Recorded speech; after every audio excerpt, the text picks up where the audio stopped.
তো আজকে আমরা শুরু করব ধারক এবং ধারকত্ব চ্যাপ্টার, এবং ওর উপরে শিখবো আমরা ধারকে কিভাবে এনার্জিকে স্টোর করে রাখা হয়। যেমন আমরা জানি যে ব্যাটারিতে কি করা হয়, চার্জ করে রাখা হয়, তেমনি ক্যাপাসিটরও কিন্তু অনেকটা ওই লজিকেই কাজ করে, কিছু ডিফারেন্ট অবশ্যই। আর ওর উপর আমরা শিখবো, যেমন আমরা সেই রোধের ক্ষেত্রে দেখছিলাম যে রোধকে আমরা শ্রেণীতে যোগ করতে পারি, সমান্তরালে যোগ করতে পারি, তেমনি একই রকমভাবে আমরা ধারককেও এরকম শ্রেণী সমবায়, সমান্তরাল সমবায় যোগ করবো এবং তার তুল্য ধারকত্ব আজকে ক্যালকুলেশন শিখবো। তো চলো শুরু করি। আজকে আমরা শুরু করব ধারক ও ধারকত্ব।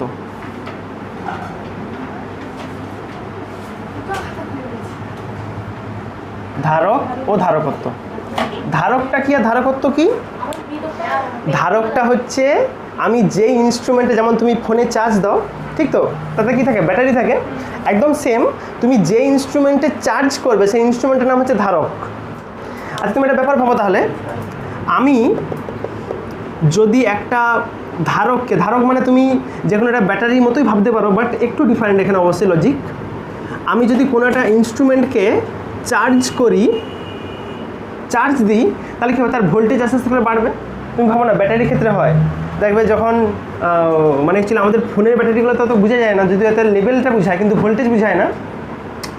বোঝা যায় যেগুলো তুমি সিগমা ব্যাটারি পাওয়া যায় বাজারে, সিগমা ব্যাটারি তুমি মেপে দেখবে, যখন তুমি প্রচুর মানে বেশিক্ষণ ইউজ করছো, ধরো ওটা 12 ভোল্টের ব্যাটারি, তো ওটা কমে গিয়ে 10 ভোল্ট বা 9 পয়েন্ট সামথিং ভোল্ট হয়ে যায়। আবার যখন তুমি চার্জে বসো, আস্তে আস্তে করে 10 থেকে বাড়তে বাড়তে 11, 12 করে বেড়ে যায়। তার মানে কি, চার্জ যত দিবে সেটা প্রপোর্শনাল হবে ভোল্টেজের সঙ্গে। এবার সমানুপাতিক তোলার জন্য একটা ধ্রুবক আনো তুমি, ধরো যে কোনো সি একটা ধ্রুবক, হ্যাঁ সিভি, এই সিটাকেই বলা হয় এখানে ধারকত্ব, বুঝলে? এই সিটাকেই বলা হয় এখানে ধারকত্ব। তাহলে সির মান কি আসবে, কিউ বাই ভি। তাহলে এখান থেকে তুমি ধারকত্ব তো সংজ্ঞাও নিজে করতে পারো। কি বলবে, যে একক পরিমাণ ভোল্টেজকে বৃদ্ধি করতে যেই পরিমাণ আধান লাগে তাকে বলা হয় ধারকত্ব, ওই পার্টিকুলার মিডিয়ামের ক্ষেত্রে। ঠিক আছে, একদম সোজা হবে। তুমি লিখে ছোটো করে একটু ধারকত্বের সংজ্ঞা এখানে, ধারকত্ব। হ্যাঁ, তাহলে এখানে আমাকে কী করতে হবে, ভি সমান 1 দেখাতে হবে, তাহলেই হবে সি সমান কিউ, ঠিক তো? ওটাই আমি সংজ্ঞাতে লিখব। তাহলে লিখো যে কোনো পরিবাহীর তড়িৎ বিভব, কোনো পরিবাহীর তড়িৎ বিভব একক পরিমাণে বৃদ্ধি করতে, ভি সমান 1, একক পরিমাণে বৃদ্ধি করতে যে পরিমাণ তড়িৎ আধান প্রয়োজন, যে পরিমাণ তড়িৎ আধান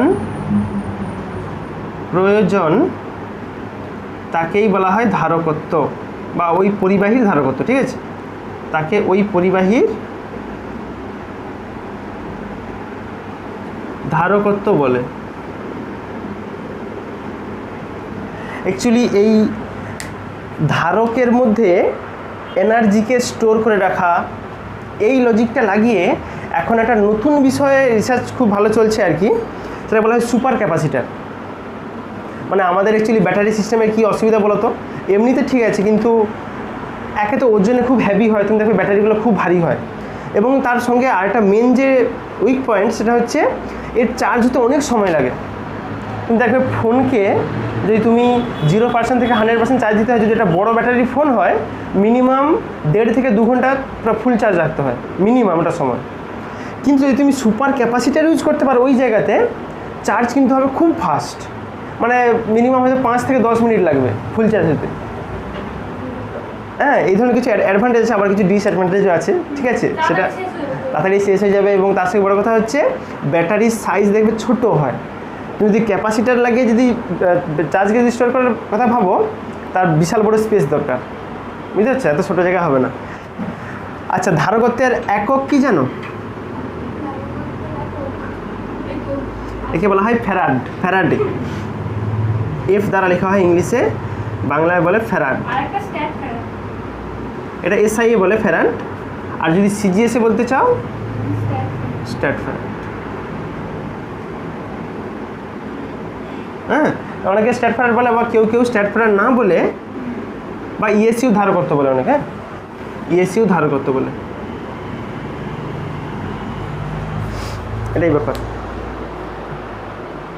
তাহলে একদম সেমভাবে তোমাকে যদি পরীক্ষায় প্রশ্ন জিজ্ঞেস করে যে 1 ফ্যারাড বলতে কি বোঝো, 1 ফ্যারাড, 1 ফ্যারাড ধারকত্ব বলতে তুমি কি বোঝো, তুমি তো সিম্পলি কী বলবে, দেখো আমি 1 ফ্যারাডকে কি লিখতে পারি, এটা 1 হলে তাহলে কিউ সমান 1 হবে, ভি সমান 1 হবে, মানে এইটা আমাকে করতে হবে। তাহলে আমাকে বলছে 1 ফ্যারাডের সংজ্ঞা লিখতে হবে, কাকে বলে।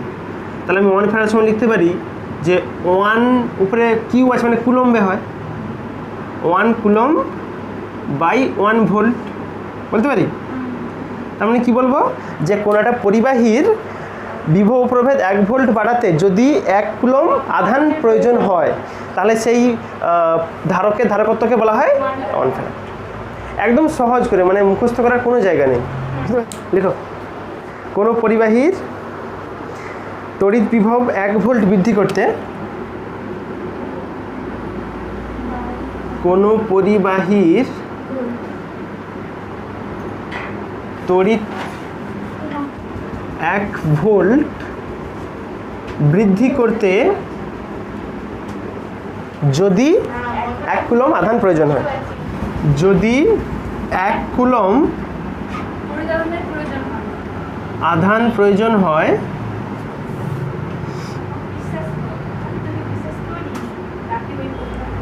তবে ওই পরিবাহীর বা ওই ধারকের ধারকত্বকে বলা হয় 1 ফ্যারাড।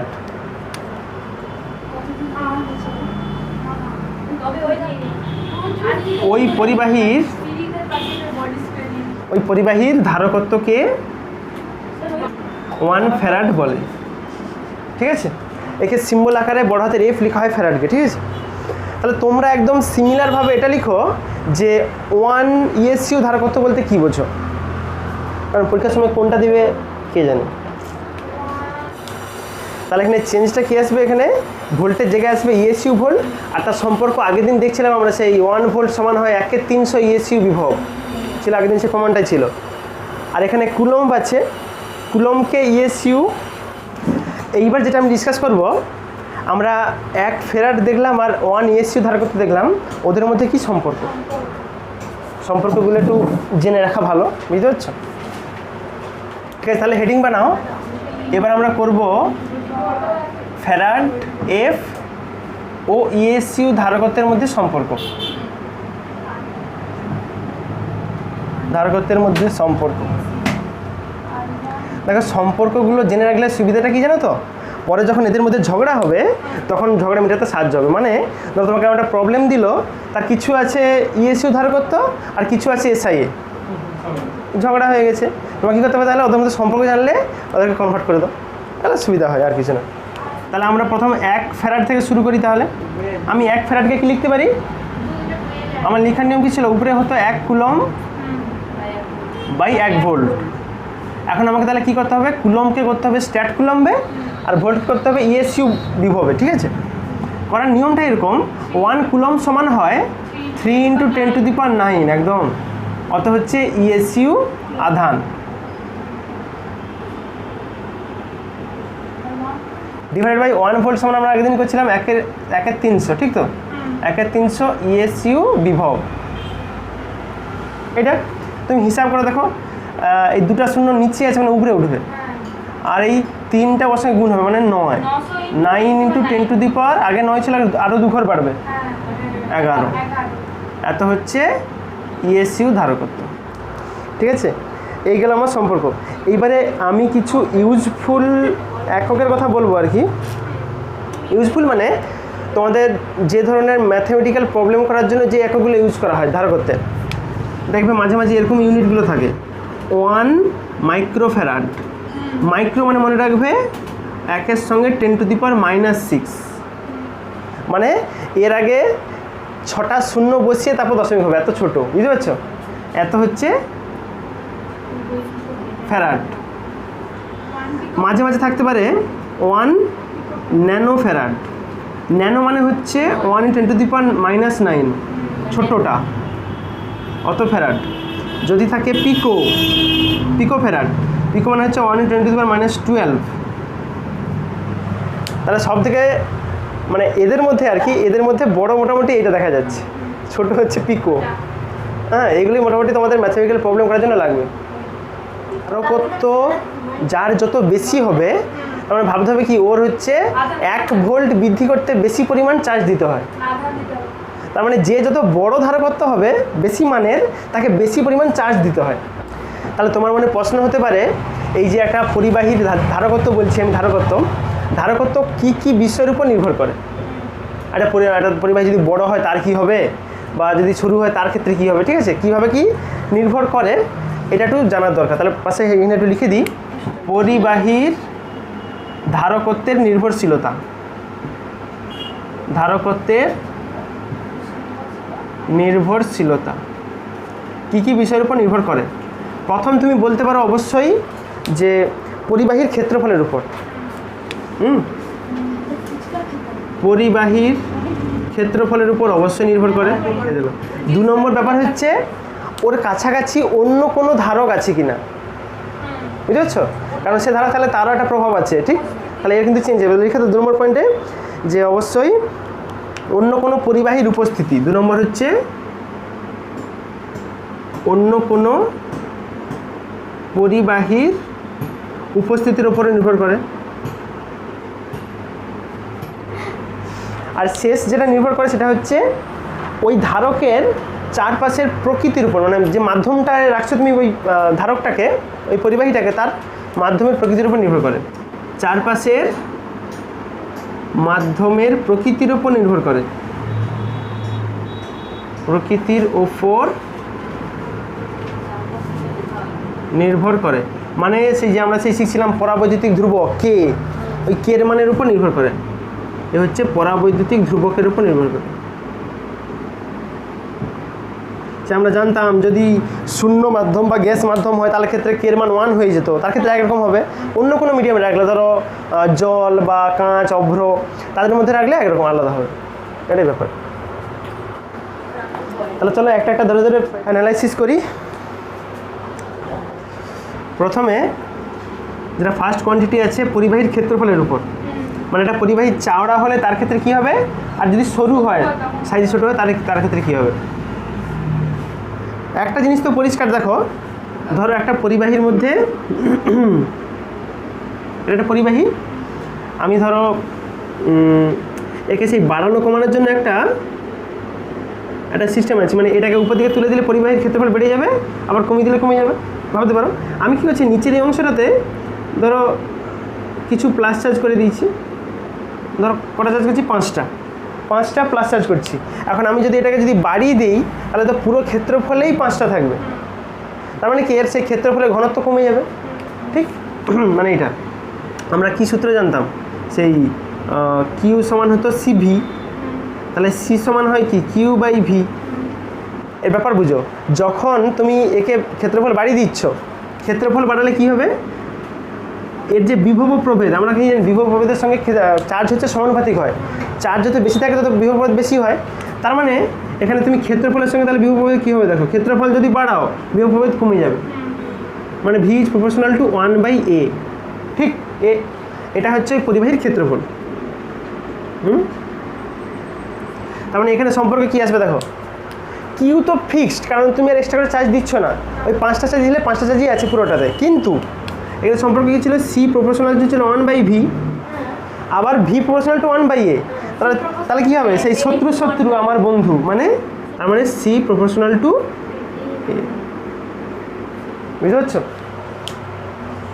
এই হচ্ছে ক্ষেত্রফলের সঙ্গে সম্পর্ক। তুমি যত বেশি ক্ষেত্রফল বাড়াবে, বড় যত পরিবাহী নিয়ে আসবে, তার ক্ষেত্রে ধারকত্ব তত বেশি হবে।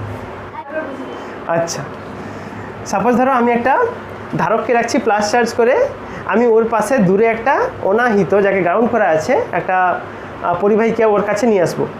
আমরা বিভব কি জানতাম, যে একটা পরিবাহীর আধান থেকে অন্য একটা পরিবাহীতে নিয়ে যে পরিমাণ কার্য করতে হতো, ঠিক? তার মানে যত বেশি দূরে থাকবে তত বেশি পরিশ্রম করতে হবে।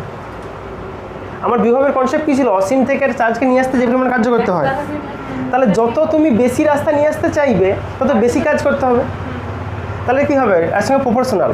আবার আমরা এই যে এখান থেকে কি সম্পর্কে জানতাম, সি হয় প্রপোর্শনাল টু 1/v, ওইটা বড় হাতের ভি হবে, ছোট হাতের ভি। তাহলে ওভারঅল তুমি কি সম্পর্ক পেলে এর মধ্যে, দেখো ডি আছে প্রপোর্শনাল টু ভি, তার মানে কি হবে, C is proportional to 1/d। এটাই হচ্ছে ওদের মধ্যে সম্পর্ক। অর্থাৎ তুমি যত একটা পরিবাহীকে ওর কাছের দিকে নিয়ে আসার চেষ্টা করবে তত ওর ধারাগত বাড়বে, বুঝলে? এইটা হচ্ছে মেন ব্যাপার।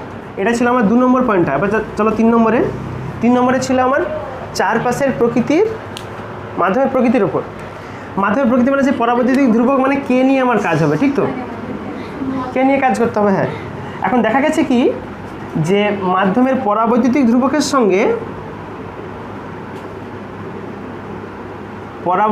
ধ্রুবকের সঙ্গে এই যে ধারকের যে ধারকত্ব সমানুপাতিক হয়। তার মানেটা বুঝো, আমরা ধারক ব্যাপারটা কি বলতাম, যে ধরো এরকম মাঝে একটা মেটেরিয়াল দেওয়া আছে, এই দিকটা ধরো একটা উৎস মানে যে ধরো যেমন সেই ফোনে চার্জ দেওয়ার সময় বুঝতে হয় এটা উৎস, আর এদিকটা ধরো গ্রাউন্ড করা আছে এরকমভাবে। এখন তুমি মাঝে যেই মেটেরিয়াল ইউজ করবে, যদি শূন্য মাধ্যম থাকে বা যদি মানে বায়ু মাধ্যম থাকে, তার ক্ষেত্রে কী হবে, ধারকত্ব অনেক কম হবে, কারণ তার চার্জ স্টোর করার ক্ষমতা কম। আর যদি তুমি মাঝখানে অন্য কোনো মেটেরিয়াল ইউজ করো, ওয়াটার হোক বা আরও যেরকম হয় আর কি, মানে অভ্র হয়, তারপর যে কোনো রকম লিকুইড, হ্যাঁ, যদি তুমি ইউজ করো তার ক্ষেত্রে কিন্তু আরও বেশি পরিমাণ চার্জ স্টোর করে রাখতে পারে ও। এখানে বলা হচ্ছে মাধ্যমের পরাবৈদ্যুতিক ধ্রুবক, মানে যেটা কে হতো, হ্যাঁ, তার সঙ্গে সিটা হচ্ছে প্রপোর্শনাল। এইটা যত তুমি মাধ্যমের পরাবৈদ্যুতিক ধ্রুবককে বাড়াবে তত ওর ধারকত্বও বাড়বে। ধারকত্ব মানে ভাবতে পারো যে চার্জ স্টোর করে রাখার ক্ষমতা। তাহলে দেখো এইবার থেকে মাইন্ডে একটা জিনিস সেট আপ করে লো যে আমরা এরপরে এই ধারকত্বকে যেভাবেই প্রকাশ করি এরকম সিম্বল আকারে প্রকাশ করব। এর কি হয় দেখো, তাহলে নিয়ম অনুযায়ী কী হবে, এদিকটা প্লাস তৈরি হবে আর এদিকটা মাইনাস তৈরি হবে, ঠিক?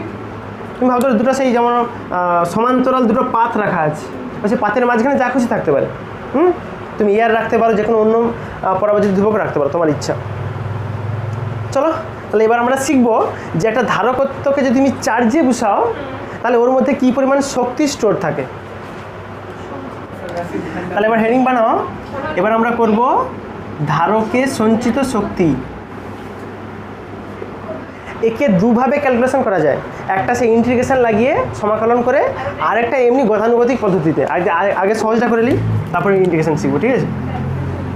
তুমি সাপোজ ভাবতে পারো যে এইটার একটা ধরো ক্যাপাসিটার রাখা আছে, এটা একটা ক্যাপাসিটার আছে, এই দিকটাতে হচ্ছে আধান উৎসর সঙ্গে লাগানো আছে, ঠিক আছে, উৎস, আর এদিকটা হচ্ছে ভূমি সংলগ্ন হয়েছে, বলার দরকার নেই, সিম্বলটা হচ্ছে গ্রাউন্ডের সিম্বল।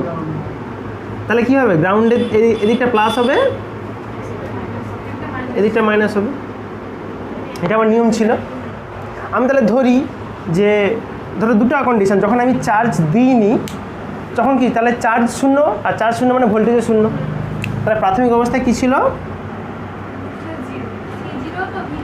ভি যখন 0 ছিল তখন কিউও 0। আধান যখন দেইনি তখন ওর মধ্যে ভোল্টেজও শূন্য। এবার সাপোজ ধরো আমি এর মধ্যে দিয়ে কিউ পরিমাণ চার্জ দিয়েছি একে, মানে এখন আমার এখানে হচ্ছে কিউ পরিমাণ চার্জ আছে ওইকে ধারকে ক্যাপাসিটারতে, তাহলে এখন আমার আধান কত হবে, আধান হবে কিউ, আর এখন বিভব কত হবে, এখন বিভব হবে ভি। কিউ চার্জ দেওয়ার ফলে ওর মধ্যে ভি বিভব প্রভেদ তৈরি হয়েছে, এই তো ব্যাপার। তাহলে আমাকে সঞ্চিত শক্তি বের করতে হবে, তাহলে আমাকে কী বের করতে হবে, সে কৃতকার্য। আমার নিয়ম কী ছিল, এখানে চার্জ নিয়ে যাবেন যে পরিমাণ কার্য করতে হয়েছে সেই কার্যটাই ওর মধ্যে শক্তিরূপে সঞ্চিত থাকবে। তাহলে তুমি কৃতকার্য বের করো, যে কিউ পরিমাণ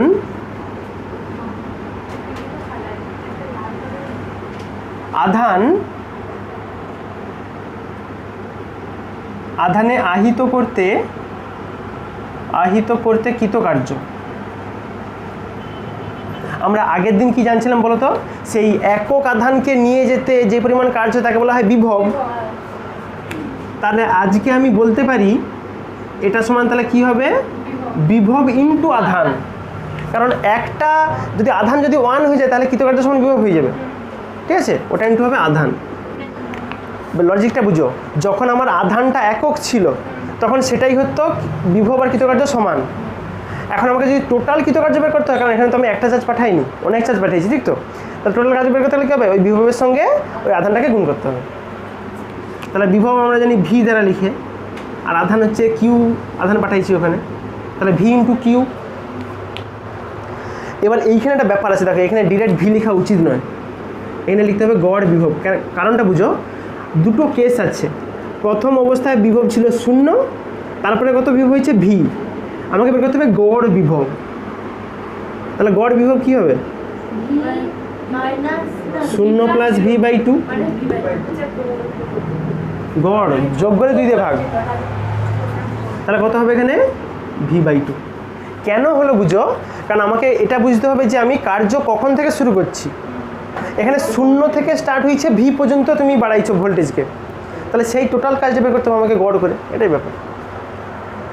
আচ্ছা, আবার আমরা কিউ সমান কি জানতাম, কিউ সমান হয় সিভি, তাহলে কিউ জায়গায় সিভি বসাও তুমি, কী পাবে half into V into CV, মানে হাফ সিভি স্কোয়ার হবে। ওটাই হচ্ছে বস্তুর মধ্যে সঞ্চিত স্থিতিশক্তির ফর্মুলা, হাফ সিভি স্কোয়ার। একে এইভাবে লেখা যায়, বা অনেকে এইভাবে না লিখে একে আরও একটু অন্যরকমভাবে লিখতে চায় আর কি। তাহলে এখানে আমি ভি সমান কি লিখতে পারি, কিউ বাই সি, তুমি এই ভির জায়গায় মান বসিয়ে দাও, তাহলে হবে half C into q square by C square. তাহলে দেখো একটা সিসি কাটবে, তাহলে কিউ স্কোয়ার বাই 2c, ঠিক আছে। দেখো এরকম কেন ফর্ম করে রাখছি, কারণ তোমাকে যখন প্রবলেম করতে হবে কোন ডাটা দেওয়া থাকবে, ধরো চার্জ দেওয়া থাকলো, ধারকত্ব বলা থাকলো, তাহলে তুমি সিম্পলি এই সূত্রে লাগাবে। যখন তোমাকে চার্জ কিছু বলা থাকবে নি তখন তুমি এই সূত্রে লাগাবে, এটাই ব্যাপার, যখন যেমন ডাটা থাকবে তেমন। আচ্ছা, এটা হচ্ছে ধারকত্বে সঞ্চিত শক্তির এটা বের করার সাধারণ ক্যালকুলেশন। এবার আমরা করব বিকল্প পদ্ধতি, যেটা করব ইন্টিগ্রেশনের সাহায্যে। উত্তর কিন্তু একই আসবে, সে হাফ সিভি স্কোয়ারই আসবে। আচ্ছা, সাপোজ ধরো তাহলে আমি আমার ইন্টিগ্রেশনের নিয়ম কি হতো, আগে আমাকে একটা ছোট্ট অংশের বের করে নিতে হতো, তারপর টোটালটা ইন্টিগ্রেশন লাগিয়ে দিতাম। এখানে একদম সেম করব কি, আমি তাহলে ধরি যে যদি আমি ওই ধারকের মধ্যে যদি ডি কিউ পরিমাণ চার্জ পাঠাই, তার ফলে ধরো আমাকে ডি ডব্লিউ পরিমাণ কাজ করতে হয়। আবার সেই নিয়ম কী ছিল, কৃতকার্য সমান হয় বিভব ইন্টু আধান, মানে এর সঙ্গে বিভবটা গুণ হবে ভি ইন্টু ডি কিউ হবে। আচ্ছা ঠিক আছে, আমি তোমার সমস্যা বুঝতে পারছি। এখানে আমি দেখো একটা কাজ করে দেবো, বুঝতে পেরে যাবে। আমরা কি জানতাম কিউ সমান হয়, তাহলে এখানে আমি যেহেতু ক্ষুদ্র কাজ করছি তার মানে আধানটাও ক্ষুদ্র করি, ছোট হাতের কিউ করে দিই। কিউ সমান হবে সি ইন্টু ভি, আর কোনো তোমার সমস্যা নেই। তাহলে এবার ভি সমান কী আসবে, তাহলে কিউ বাই সি, তাহলে ওই ভির জায়গায় বসাবো কিউ বাই সি।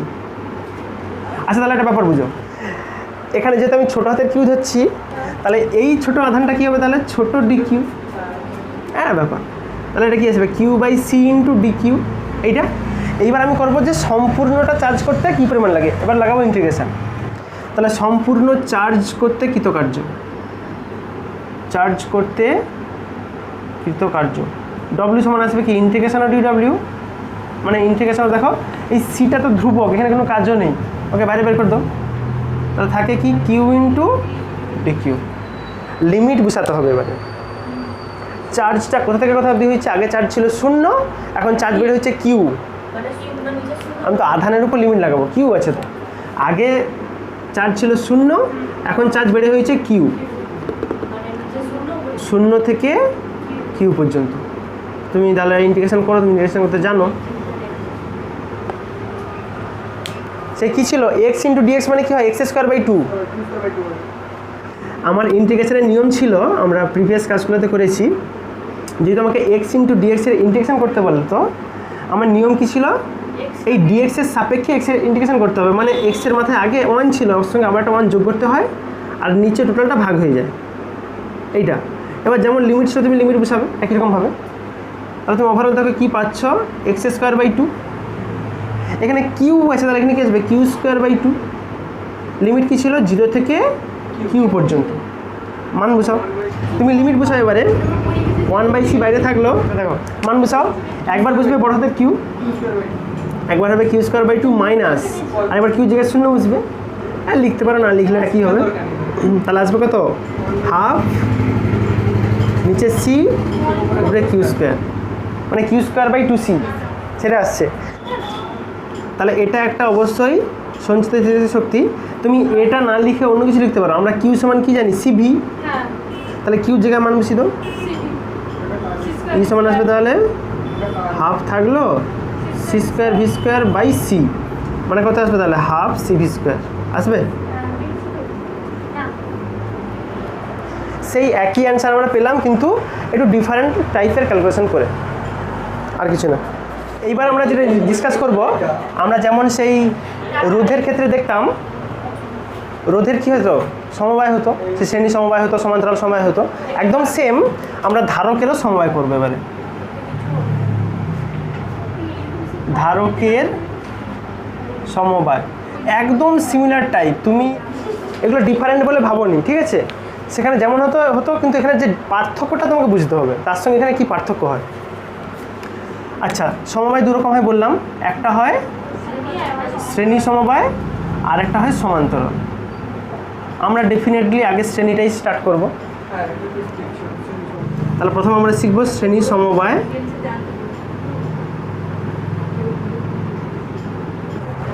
তাহলে শ্রেণী সমবায় যোগ করো অনেকগুলো ধারকত্বকে, মানে ধারককে, অনেকগুলো ক্যাপাসিটারকে পরপর লাগাবো, আমি পরপর যোগ করবো।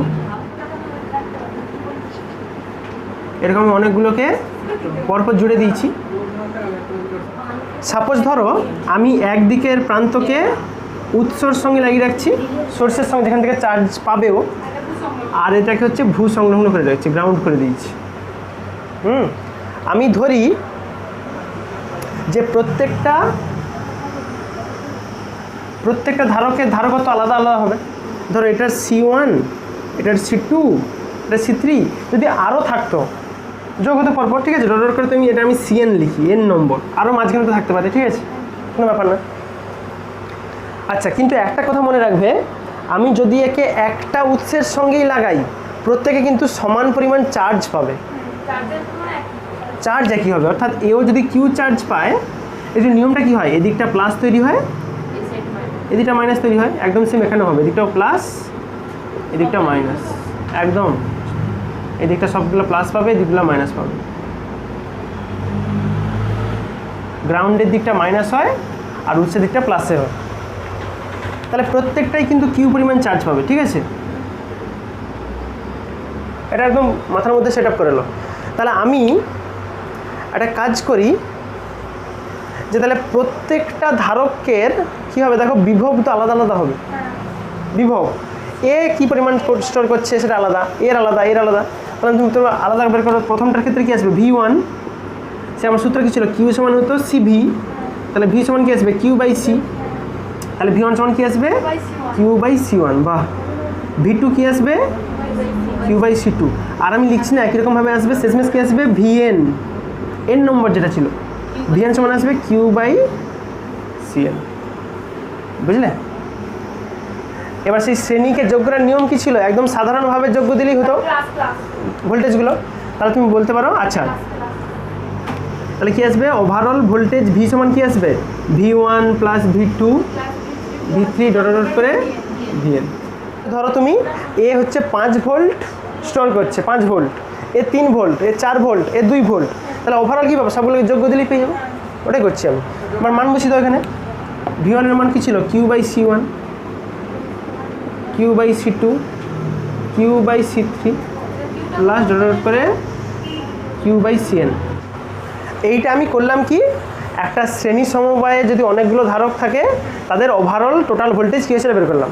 এবার তুমি ইমাজিন করো, যেমন আমরা সেই তুল্য ধারক বের করবো আমার উদ্দেশ্য। তাহলে তুমি ধরো যে তুল্য ধারকত্ব হচ্ছে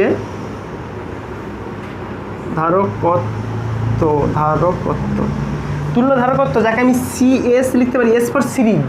এটা তো সিরিজ কানেকশন হয়ে আছে শ্রেণী সমবায়। মানে সিএস তাহলে লিখবো। তাহলে তুমি এখন আমি অতগুলোর বদলে একটাই লাগাবো যার ধারকত্ব হচ্ছে সিএস, তুল্য ধারকত্ব। আমরা সেই তুল্য রোধ জানতাম যে অতগুলো রোধের বদলে আমি একটা রোধ ইউজ করবো, তাতে কাজ হয়ে যাবে।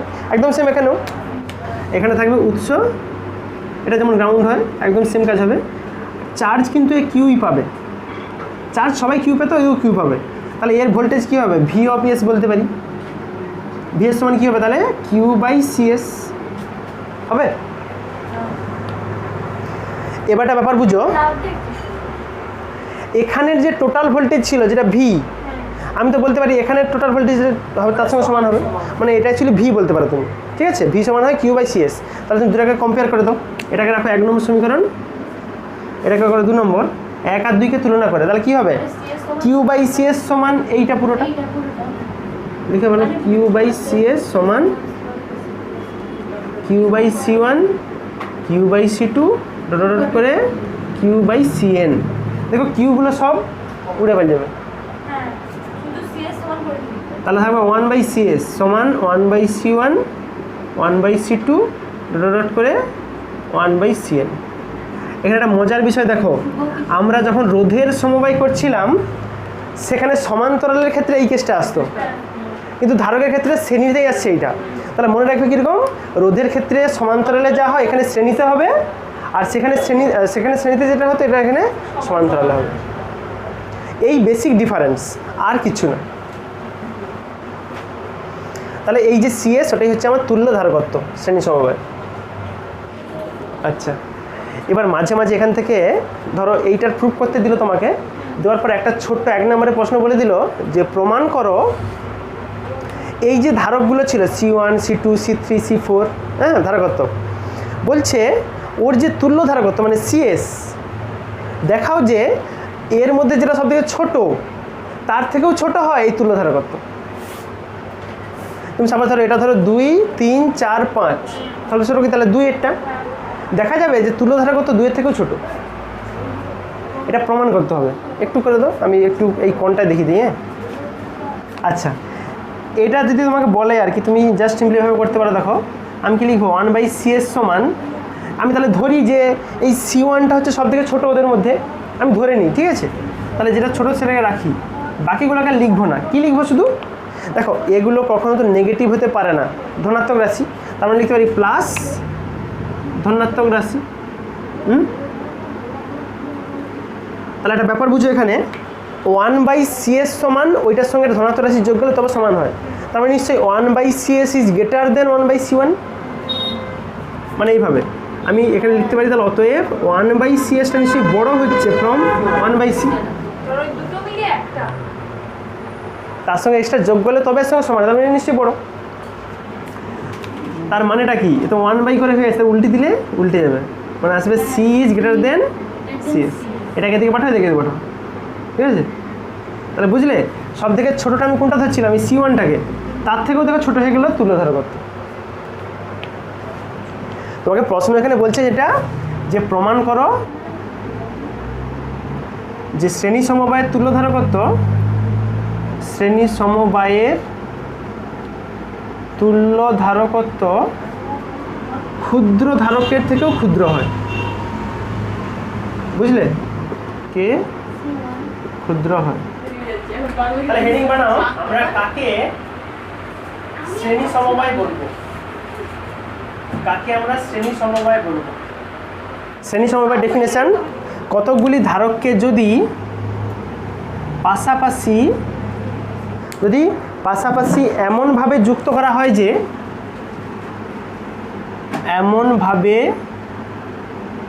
যুক্ত করা হয় যে কী হবে, একটার প্রথম প্রান্তের সঙ্গে আরেকটা শেষ প্রান্তকে জুড়তে হবে, এটা নিয়ম।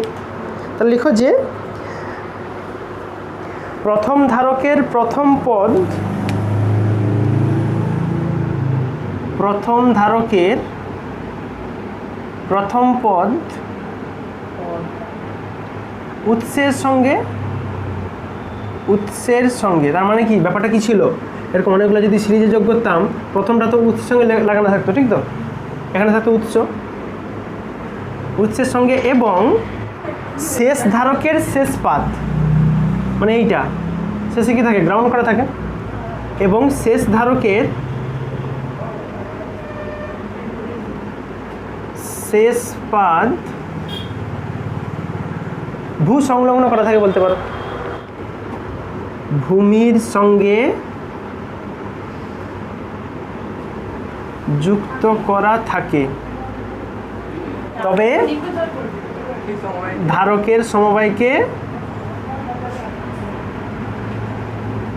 শ্রেণী সমবায় বলে। এবার আমরা ডিসকাস করব সমান্তরাল সমবায়, ধারকের সমান্তরাল সমবায়। সমান্তরাল সমবায়, আচ্ছা সমান্তরাল সমবায় ডেফিনেশন তোমরা নিজেরাই করো। কি করবে না, যেখানে প্রত্যেকটা ধারকের প্রথম পাদ থাকবে উৎসের সঙ্গে, আর প্রত্যেকটা ধারকের শেষ পাদ থাকবে ভূমি সংলগ্ন, প্রত্যেকটা আলাদা আলাদা করে। কারণ তোমার সমান্তরাল সমবায় কীরকম হবে,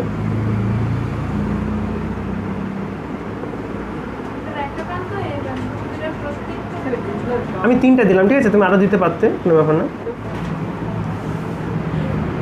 ব্যাপারটা এরকম হবে তো, এই যে থাকবে উৎস আর এটা করে থাকবে গ্রাউন্ড। তার জন্য দেখো প্রত্যেকটা ধারকের প্রথম পাদ কী আছে, উৎসের সঙ্গে লাগানো আছে, আর শেষ পাদ ভূ সংলগ্ন করা আছে। যদি এরকম কম্বিনেশন থাকে তাহলে বলবো তুমি সমান্তরাল। আচ্ছা ঠিক আছে, আমি সাপোজ ধরি আমি এটাকে যখন চার্জ করতে বসিয়েছি আর কি, তাহলে এই রাস্তা দিয়ে কিউ পরিমাণ চার্জ যাচ্ছে।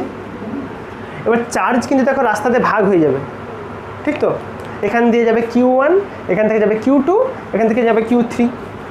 তাহলে আমি ধরি যে প্রথম ধারকের ক্ষেত্রে চার্জ হবে Q1, এটা Q2, এটা Q3 হবে। আর ধারকগুলোর নাম দিয়ে দিই, প্রথমটা ধারক হচ্ছে C1 ধারকত্ব, এটা C2, এটা C3, আরও থাকলে পরপর যোগ হতো, সেই এর নাম্বার তুমি করতে পারো, কোনো ব্যাপার না। আচ্ছা এখানে তাহলে কোন জিনিসটা ফিক্সড থাকবে বলো তো, বিভব। কারণ দেখো প্রত্যেকে উৎস আর গ্রাউন্ডের সঙ্গে আছে, আর প্রত্যেকের বিভবটা সমান। তার মানে এরও যদি ভোল্টেজ ভি হয়, এরও ভি, এরও ভি। তাহলে পার্থক্যটা বুঝো, সেখানে কি ছিল, সেখানে কিন্তু আধানটা প্রত্যেকের সমান ছিল, কিউ কিউ কিউ কিউ, এখানে প্রত্যেকের ভিটা সমান। তার মানে কী হলো, এখানে তাহলে বিভবটা প্রত্যেকের ক্ষেত্রে সমান। তাহলে এবার আমি সেই যেমন নিয়ম ছিল আমার, সেই নিয়মে লাগাও। তাহলে এখানে দেখো কী হবে, আমি টোটাল পাঠিয়েছিলাম কিউ পরিমাণ চার্জ, সেটা ভাগ হয়ে গেছে Q1 Q2 Q3। তাহলে আমি লিখতে পারি কিউ সমান এগুলোর যোগফল। হ্যাঁ লিখতে পারি এখানে আমি কিউ সমান Q1 প্লাস Q2 Q3 এইভাবে। আবার আমরা কিউ সমান কি জানি, CV। তাহলে প্রথমটা কি আসবে, C1 V, C2 V, C3 V। ভিটা একটা কমন যাবে, নিয়ে রাখো, আসবে তাহলে দেখো C1 plus C2 plus C3। এটা বেরালো সমান্তরাল সমবায়।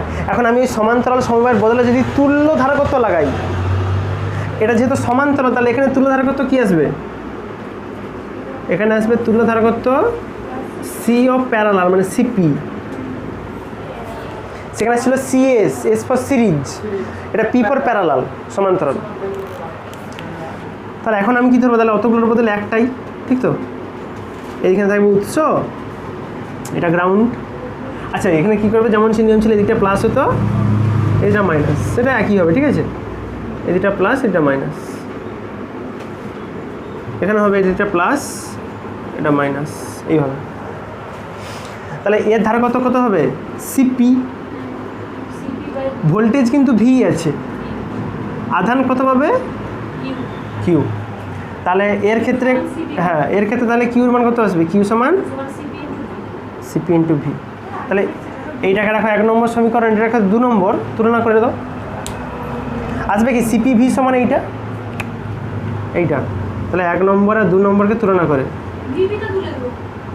হ্যাঁ CP V সমান আসবে V into C1 C2 C3। VV কেটে গেল, তাহলে CP সমান কি আসবে, C1 plus C2 plus C3। আর যদি থাকতো পরপর যোগ হতো, ঠিক আছে, সেটা আলাদা ব্যাপার।